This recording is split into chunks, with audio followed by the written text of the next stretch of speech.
नमस्कार, one India Hindi में आपका स्वागत है। हाल ही में चीनी पीएलए ने एक बयान में संकेत दिया कि भारत ने पेंगोंग त्सो के दक्षिणी तट के पास शेनपाओ शान क्षेत्र में प्रवेश किया था।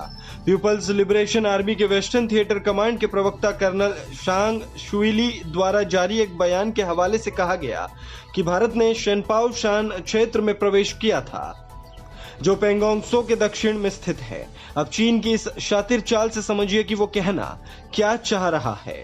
दरअसल भारत ने जिस इलाके को अपने कब्जे में लिया है वो ब्लैक टॉप की पहाड़ी है, लेकिन चीन ने अचानक उसे शेनपाओ शान कहना शुरू कर दिया, यानी उसने जगह का नाम ही बदल दिया ताकि दुनिया को लगे कि भारत ने उसके इलाके पर कब्जा जमा लिया है। यह है चीन का शातिराना चाल। दरअसल चीन की शुरू से ही ये नीति रही है कि जब कोई नहीं देख रहा हो, पहले धीरे से दूसरे देश की सीमा में घुसो, कुछ जमीन पर कब्जा करो, अवैध रूप से कब्जे वाले क्षेत्रों में सैन्य चौकियों की स्थापना करो और सीमाओं में बदलाव कर उस क्षेत्र का नाम बदलकर अपना नाम दे दो। फिर यह दावा करो कि यह क्षेत्र ऐतिहासिक रूप से उसका ही था। चीन अपने पड़ोसियों के जमीन हड़पने के लिए यही मानक प्रक्रिया अपनाते आया है। यह तो एक छोटा सा क्षेत्र था, चीन तो किसी देश तक का नाम बदल चुका है। चीन इस तरह की नीति 1950-60 के दशक से ही अपनाता आया है।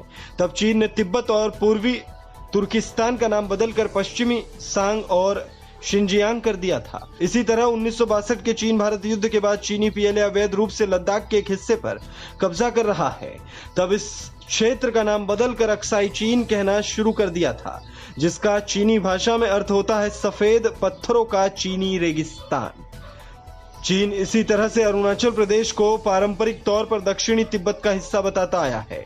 2017 में भी चीन ने एलएसी के साथ स्थित अरुणाचल प्रदेश में 6 स्थानों का नाम बदलने का ऐलान किया था, जिसे भारतीय क्षेत्र ने खारिज कर दिया था।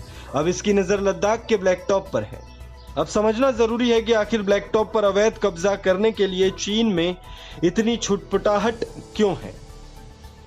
वैसे ये वही चोटी है जो चुशुल की रक्षा के लिए बहुत ही महत्वपूर्ण है, बिल्कुल उसी तरह जैसे रिजांगला और रेचिनला।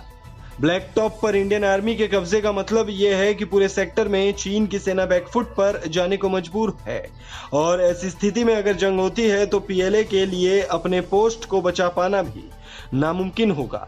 जाहिर है कि जब चीन के नापाक मंसूबों की कामयाबी के लिए यह इलाका इतना अहम है तो वो बार बार इसे हथियाने की कोशिश कर सकता है। इस खबर में फिलहाल इतना ही।